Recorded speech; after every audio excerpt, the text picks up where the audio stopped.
अस्सलाम वालेकुम व्यूवर्स, मैं अदील बसरा फराम जायदाद ग्रुप बहरिया टाउन कराची। व्यूवर्स, आज मैं डिस्कस करने जा रहा हूं अपने बॉस महर अजीम जायदाद वाला से। अस्सलाम वालेकुम। वालेकुम सलाम। सर, काफ़ी दिन हो गए हैं मेरी क्लाइंट से गपशप हो रही है और कुछ इन्वेस्टर्स भी हैं जो इन्वेस्टमेंट करना चाह रहे हैं और पहले भी उन्होंने इन्वेस्टमेंट की हुई है। और अब उनका ये सवाल है कि मौजूदा मुल्की हालात और मौजूदा मार्केट के जो हालात हैं उसमें क्या फ़ैसला किया जाए कि हम प्लॉट जो लिए हुए हैं, पहले परचेज किए हुए हैं, उनको सेल करें या मज़ीद और जो है इन्वेस्टमेंट करके और प्लॉट्स या प्रोजेक्ट्स में इन्वेस्टमेंट करें।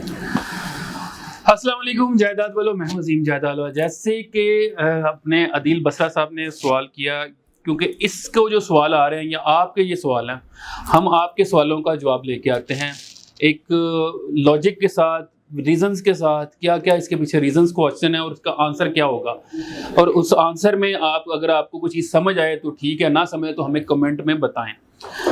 सबसे पहले कि लोग पूछ रहे हैं कि यार हमने पहले इन्वेस्टमेंट की हुई है तो और क्या हमें फर्दर इन्वेस्टमेंट करना चाहिए, मुल्की हालात इस तरफ जा रहे हैं।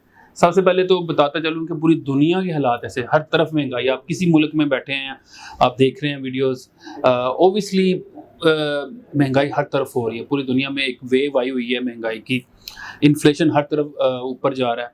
लेकिन पाकिस्तान में ओबियसली लास्ट एक महीने के अंदर बहुत ऊपर आया है। उसकी रीज़न है, उसके पीछे लॉजिक्स हैं।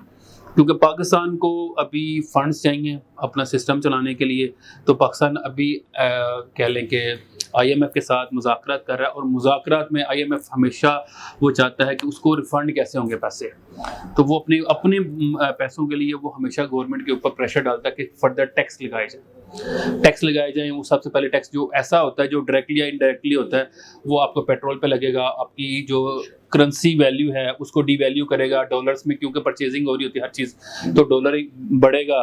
उसके अलावा आपकी गैस, इलेक्ट्रिसिटी या पानी या जो बिल्स डायरेक्टली कस्टमर से लिया जाता है उसमें ऊपर टैक्स लगा के वो डायरेक्टली वहाँ से लेके गवर्नमेंट और फिर टैक्स जो आईएमएफ की किस्तें पे बैक करेगा। तो ये इस वक्त मुल्क के अंदर प्रेशर है, सबको ही पता है इस तरह क्या चल रहा है, क्योंकि हम आईएमएफ के आगे लेटे हुए हैं। लेकिन इसी तरह के टैक्सेस लगा के उन्होंने प्रॉपर्टी पे भी लगाए हैं, इस तरह हर चीज़ पे टैक्सेस लगाए हैं। तो उस वजह से लोग थोड़े से परेशान हैं। और ये हमेशा याद रखिएगा, महंगाई हर दौर में बढ़ती है, किसी दौर में ज़्यादा, किसी दौर में कम होती है। तो ये टेन्योर जो है ये ज़्यादा लॉन्ग नहीं होगा, 3 से 6 महीने होगा, हमेशा ऐसा ही होता है। थोड़ी सी जब गवर्नमेंट के पास फंडिंग आ जाती है तो फिर थोड़ी सी हालात स्टेबल हो जाते हैं। इस वक्त ये कह लें कि लोग थोड़े से परेशान हैं, वो क्या इन्वेस्टमेंट करें कि ना करें, क्या परचेजिंग करें कि ना करें। याद रखिएगा, जब लोग सेलर होते हैं, जब बहुत ज़्यादा मार्केट में सेलर हो, तो उस वक्त सबसे बेस्ट टाइम होता है बाइंग का। आपको अच्छे रेट पे चीज़ मिल जाती है, आपको अच्छी लोकेशन पे मिल जाती है। ख़ास तौर पे एंड यूज़र जिसने अपने लिए घर बनाना है, ये कल बनाना है, ये लॉन्ग टर्म इन्वेस्टमेंट करनी, उसके लिए तो आइडियल पोजीशन है इस वक्त।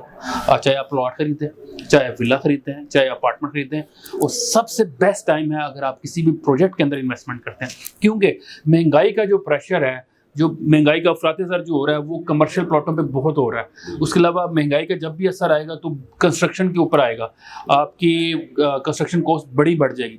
जब प्लॉट और कंस्ट्रक्शन कॉस्ट बढ़ेगी तो आपकी यूनिट की प्राइस ऑटोमेटिकली डबल हो जाएगी। जब डबल हो जाएगी तो ऑटोमेटिकली आपको प्रॉफिट होगा। आज जिस रेट पे आप बाइंग करेंगे, 1 साल बाद वो ऑटोमेटिकली वो अफरात-ए-ज़र की नज़र होते हुए उसकी कीमत बढ़ चुकी होगी। तो इसका एडवांटेज एंड यूज़र को होगा। जैसा कि सर, हम अगर देखें कि पहले कभी जब मार्केट स्लो हुई है, उसके बाद जैसे ही मार्केट स्टार्ट हुई है, चलना स्टार्ट हुई है, तो फिर मार्केट ने डबल जंप लिया है। पहले से अगर पहले प्राइस कम है, दोबारा प्राइस बढ़ रही है, तो मार्केट डबल जंप लेके उसको कवर कर देती है जो टाइम पीरियड उसमें गुजरा होता है। बिल्कुल ऐसे ही है, इसी तरह ही होता है। जब भी मार्केट क्रैश करती है, नीचे जाती है, तो उसने या स्टेबल रहती है, रुकी रहती है। तो ये हमेशा ये इकोनॉमिक का रूल है, मार्केट का सिनेरियो है, ट्रेंड्स ऐसे ही होते हैं, फिर वो डबल जंप लेती है। याद रखिएगा, जैसे ही 2016 में इस तरह हुआ था कि मार्केट टैक्सेस लगे तो मार्केट नीचे चली गई। फिर जब उसने 2018-19 में जब दोबारा ये टैक्स ख़त्म किए गए और लोगों के अंदर इतनी देर लोग इन्वेस्टर या एंड यूज़र वेट नहीं करता। और याद रखिएगा, जैसे जैसे हमारी मुल्क की आबादी बढ़ रही है, ज़मीन हमारी श्रिंक हो रही है, जैसे जैसे इन्वेस्टमेंट ग्रो हो रही है, जैसे जैसे इंफ्रास्ट्रक्चर बन रहा है, तो प्रॉपर्टी की प्राइसेस उसी हिसाब से उसने बढ़ना होता है। इन्फ्लेशन डायरेक्टली प्रमोशन टू कहते हैं कि प्रॉपर्टी होता है। अगर आपकी इन्फ्लेशन 10% बढ़ रहा है तो आपकी प्रॉपर्टी की वैल्यू 25% या 30% इंक्रीज करनी चाहिए, और वो हमेशा करती है, क्योंकि जैसे जैसे डॉलर बढ़ रहा है इसी तरह आपकी प्रॉपर्टी प्राइसेस बढ़ती है। तो ये शॉर्ट टर्म है, और याद रखिएगा जो चीज़ आज आप ले रहे हैं उसने 2 साल बाद बढ़ना है, और बहुत अच्छा बढ़ना है। कोई 6 महीने बाद, कोई साल, कोई 2 साल, कोई 5 साल बाद। Okay sir, thank you.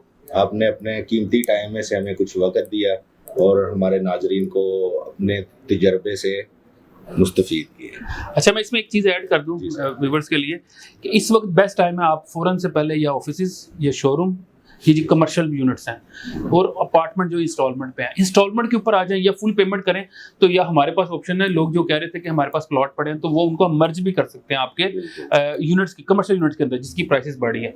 तो डोंट वेट, फॉरेन इन्वेस्टमेंट करें, और ये अच्छी अपॉर्चुनिटी। आप मुझे दुआएं देंगे इंशाल्लाह साल बाद जब इसका आपको रिजल्ट मिलेगा। Okay sir, thank you. Okay viewers, अल्लाह हाफिज।